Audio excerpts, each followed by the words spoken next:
Hello dear students, welcome back to the channel. आज আমি class 10 और গণিতৰ আমি chapter 5 और 5.2 আমি question number 5 to solve কৰিব গৈ আছো। ইয়াৰ আগৰ ভিডিঅলৈকে আমি question number 4 to already solve কৰিলো। যদি আগৰ ভিডিঅবোৰ তোমালোকে চোৱা নাই তেন্তে মই সাজেষ্ট কৰিম যে তোমালোকে আগৰ ভিডিঅবোৰ চাই লোৱা, ওকে? যদি সেই ভিডিঅবোৰ চোৱা নাই আৰু তোমালোকে সেইবোৰ জানাই আৰু direct question number 5 to solve কৰিব বিচাৰিছা তেন্তে question number 5 to চাই লব পাৰা, ওকে? এটা আমি question number 5 to solve কৰিম আৰু question number 5 বলে আমাক কি বুলি কৈছে তলৰ প্ৰতিটো সমান্তৰ প্ৰকৃতিৰ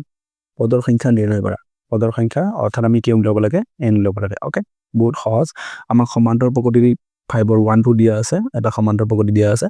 যাৰ পদ কেইটা ক্ৰমে কি হয় 7 13 19 এনে কৰি শেষৰ পদটো হৈ গল আমাৰ 205, ওকে? ওকে এনেকুৱা দিয়া আছে আমাৰ কি হ'ব প্ৰথম পদ এটা আমাৰ প্ৰথম পদটো হৈ গল আমাৰ 7 যাৰ পাছত আমি d উলাব লাগিব সাধাৰণ মানে কিমান কৈ বাঢ়ি গৈ আছে কিমান কৈ কমি গৈ আছে এই পাছৰ পদৰ পৰা আমি আগৰটো বিয়োগ কৰিলে পাই যাম তো 13 - 7 হৈ যাব আমাৰ কিমান 13 - 7 6 আৰু শেষৰ পদটো হৈ গল আমাৰ শেষৰ পদটো আমি n তম পদ বুলি ক'ব পাৰো, ওকে? তো n আমাৰ হৈ গল কিমান 205 ইয়াৰ পৰা আমি উলাব লাগে n কিমান হ'ব, ওকে? শেষৰ পদটো যদি আমি n তম পদ বুলি কওঁ তো এনেকৈ আমি প্ৰথমৰ পৰা গুনি যাওঁ 1 নম্বৰ পদ 2 number 3 number 4 number 5 number 6 number 7 number এনে কৰি আমাৰ 205 টো যিমান নম্বৰ পদ হ'ব আৰু সেই সমান্তৰ প্ৰকৃতিটোত সিমানটাই পদ থাকিব, ওকে? তো সেইকাৰণে আমি n টো ল'ব লাগে। এটা আমি জানো কি হয় n মানে 205 এটো আৰু n ৰ সূত্ৰটো কি আছে n মানে আমি লিখি পাৰো a প্লাস, ওকে? তো এটো আমি লিখি পাৰিম a plus n - 1 whole into d equals to 205 এটা a এর মান কিমান দি আছে 7 n মানে আমি নাজানো n টো উলিয়াব লাগে আর d আছে আমি কিমান পাইছো 6 তো এটা আমি পাতিম 6 হলে গল আমাৰ 205, ওকে? বলে এইবা আমাৰ n - 1 হোল ইনটু 6 আইফালে 205 আছে আমাৰ আৰু এই 7 টো ইফালে যোগ হৈ আছে সোফালে নিলে আমাৰ যাব 7 টো বিয়োগ, ওকে? তেতিয়া আমাৰ ইফালে থাকিব এটা n - 1 এটো যদি আমি বিয়োগ কৰো 205 ৰ পৰা 7 বিয়োগ কৰো তেতিয়া হ'ব আমাৰ 198, ওকে? আৰু 6 টো ইফালে পূৰণ হৈ আছে সোফালে গলে আমি কি কৰিব পাৰো হৰ এটা যদি মই কাটো 6 এৰে 19 ৰ প্ৰথমতে 6 3 গুণ 18 আৰু এক থাকিব আকৌ 18 ক 6 3 গুণ 18 তো 33 পালো দেখে n সমান আমাৰ কি বনি যাব এটো আমাৰ 33 আছে আৰু ইফালে -1 আছে সোফালে গলে যাব +1 তো কিমান পালো আমি 34, ওকে? আমাক প্ৰশ্নটো কি খুদিছিল আমাক খুদিছিল সমান্তৰ প্ৰকৃতিটোৰ পদৰ সংখ্যা নিৰ্ণয় কৰা এটাকে কি হ'ব সমান্তৰ প্ৰকৃতিটোত কিমান 34 টা পদ আছে এটাকে এপি টোত কি হ'ব 34 টা পদ আছে, ওকে? এনেকৈ এতিয়া আমি 2 নম্বৰটো কৰিম, ওকে? আমাৰ সমান্তৰ প্ৰকৃতিটো এনেকৈ দিয়া আছে 18 15 হাফ 13 এনেকৈ ডট আৰু -47 তো আমাৰ প্ৰথম পদ হৈ যাব যেটো আমাৰ প্ৰথমত আছে a প্ৰথম পদ হৈ গল আমাৰ 18 ইয়াৰ পিছত আমি d উলাব লাগিব d উলাব হলে আমি পাছৰ পদৰ পৰা আগৰটো বিয়োগ কৰিব লাগে তো পাছৰ পদটো আছে আমাৰ 15 হাফ আৰু 15 হাফটো আমি কিমান লিখিব পাৰো 15.5 মাইনাস আৰু আগৰ আছে আমাৰ 18, ওকে? তো এটা আমাৰ বিয়োগ কৰিলে কি হ'ব ডাঙৰটো আমাৰ 18 হয় তো 18.0 লিখিব পাৰো আৰু আছে আমাৰ 15.5 এনেকৈ আমি বিয়োগ কৰিম ডাঙৰটোৰ পৰা সৰুটো বিয়োগ কৰি আছো এফালে 1 ধাৰলাম 10 ৰ পৰা 5 গলে 5 হ'ব আৰু এটা থাকিব আমাৰ কিমান 7 7 ৰ পৰা 5 গলে 2 হ'ব তো হৈ যাব আমাৰ 2.5, ওকে? তো আমাৰ হ'ব 2.5 কিন্তু যেহেতু আমাৰ কি হয় 18 টো ডাঙৰ আৰু 18 আগত মাইনাস চিন আছে তো এটা মাইনাসটো আমাৰ থাকি যাব তো -2.5, ওকে? আৰু শেষৰ আমাৰ কি আছে -47 আমি ইয়াত উলাব লাগে কি উলাব লাগে n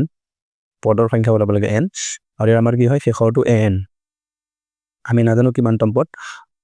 তো যদি আমি গম পাই যাও এটো -47 টো কিমান তম পদ তেতিয়া আমি ক'ব পাৰিম এই সমান্তৰ প্ৰকৃতিটোত কেইটা পদ আছে, ওকে? সো এটা আমি n উলাব লাগে ইয়াত an আমাক কিমান দিয়া আছে an মানে আমাৰ হৈ যাব a plus n - 1 into d আৰু ইফালে গল আমাৰ -47, ওকে? এটা a মানে আমি কিমান দিয়া আছে 18 দিয়া আছে 18 পাতিব পাৰো আমি আৰু ইয়াৰ পিছত n - 1 টো আমি n - 1 এ ৰাখিম আৰু d মানে আমাৰ কিমান পাইছিল আমি d টো -2.5 তো d টো আমি পাতিম -2.5 যেটো মাইনাস আছে সেইকাৰণে মই ব্ৰেকেটত লৈছো সমান -47, ওকে? এতিয়া আমাৰ 18 টো এফালে যোগ হৈ আছে যেটা আমি সোফালে লৈ যাম সোফালে লৈ গলে আমি এটো কি কৰিব লাগিব বিয়োগত পাতিব লাগিব, ওকে? -2.5 এনেকুৱা আছে এটো যি আছে মই এটো পাতিছো তলত এফালে -47 আৰু 18 টো ইফালে প্লাসত আছে সোফালে গলে -18 এটা দুটা মাইনাসত আছে তো আমি দুটাও কি কৰিব লাগিব যোগ কৰিব লাগিব, ওকে? তো n - 1 এটা যেহেতু দুটাও বিয়োগত আছে তো আমি দুটাও যোগ কৰিম এটো 47 ৰ লগত 10 যোগ হলে হৈ যাব আমাৰ 57 আৰু আনটো গ'লে আমাৰ কিমান হ'ব 65 ওকে তো -65 আৰু ইফালে আমাৰ কি আছিল -2.5 টো ইফালে n-1 লগত পূৰণ হৈ আছিল তো যেতিয়া আমি সোঁফালে লৈ যাম তেতিয়া এইটো হৈ যাব আমাৰ হৰণ ওকে আৰু যেতিয়া আমি এইটো ফালে পূৰণ হৈ আছিল সোঁফালে লৈ আহিম হৰণ হ'ব তেতিয়া ইয়াৰ কি হয় চিনৰ একো চেঞ্জ নহ'ব যেতিয়া যোগ আৰু বিয়োগ হৈ থাকে তেতিয়াহে আমাৰ কি হয় চিনটো চেঞ্জ হয় সাপোজ ইফালে আমাৰ প্লাস হৈ যায় সোঁফালে গ'লে মাইনাস যাব ইফালে মাইনাস হৈ যায় সোঁফালে গ'লে কি হ'ব মাইনাস কিন্তু যদি পূৰণ হৰণ হৈ থাকে তেতিয়া কি হয় ইয়াৰ আগত যদি বিয়োগ চিন আছে তেনে ইফালে আমাৰ কি যাব হৰণ হৈ গ'লেও বিয়োগ চিনটো থাকি যাব ওকে ইফালে পূৰণ হৈ গ'লে ইফালে গ'লে হৰণ হ'লেও বিয়োগ চিনটো থাকি যাব যদি যোগ থাকে দুগে থাকিব প্লাস মাইনাস কেইটা চেঞ্জ হয় যেতিয়া আমাৰ কি হয় পদটো বা আমাৰ যিকোনো ৰাশিটো যোগ বা বিয়োগ থাকে যেনেকৈ আমাৰ 18 ইয়াৰ আমাৰ কি আছিল যোগত আছিল সোঁফালে গ'লে এইটো আমাৰ কি হ'ব বিয়োগ ওকে এইটো এটা বাদ দিয়া এতিয়া আমি এইটো কৰিম ইয়াৰ আমাৰ কি হয় মাইনাস মাইনাস আমি কি কৰিব পাৰোঁ উঠাই দিব পাৰোঁ বা কাটি দিব পাৰোঁ n ইকুৱেলছ টু এইটো মই লিখিব পাৰোঁ 65 0 আৰু ইয়াত 225 প্লাছ 1 ওকে এতিয়া চোৱা মই কি কৰিলোঁ তলত 2.5 আছিল 2.5 পৰা মই দশমিকটো উঠাই দিলোঁ দশমিক উঠালে ওপৰত এটা আমাৰ আহি যাব কি 0 ওকে এতিয়া মই এইটো কি কৰিব পাৰোঁ 25 কাটিব পাৰোঁ বা 5 কাটিব পাৰোঁ 5 কাটিম 5 5 গুণ 25 ইয়াক যদি মই 655 কাটো প্ৰথমতে 6 5 গুণ 5 এক থাকিব 15 5 গুণ 15 আৰু শেষত এটা 0 আছে 0 আহিব ওকে এতিয়া 5 আৰু 130 কাটিব লাগিব 5 আৰু 130 কাটিলে 5 2 10 আৰু 3 থাকিব 30 5 6 গুণ 30 তো 26 তো n ইকুৱেলছ টু কিমান হ'ব আৰু আমাৰ ইফালে থাকি গ'ল 26 আৰু ইফালে আছে +1 তো 26 + 1 কিমান যাব আমাৰ 27 মানে আমাৰ কি হৈ গ'ল n ৰ মানটো 27 ওকে তো এই সমানটো যিটো আমাক সমান্তৰ প্ৰকৃতি দিয়া আছিল এই সমান্তৰ প্ৰকৃতিটো আমাৰ কি হ'ব কেইটা পদ আছে আমাৰ 27টা পদ আছে এবেকে কি হ'ব এপিটোত বা প্ৰদত্ত এপিটোত কি হয়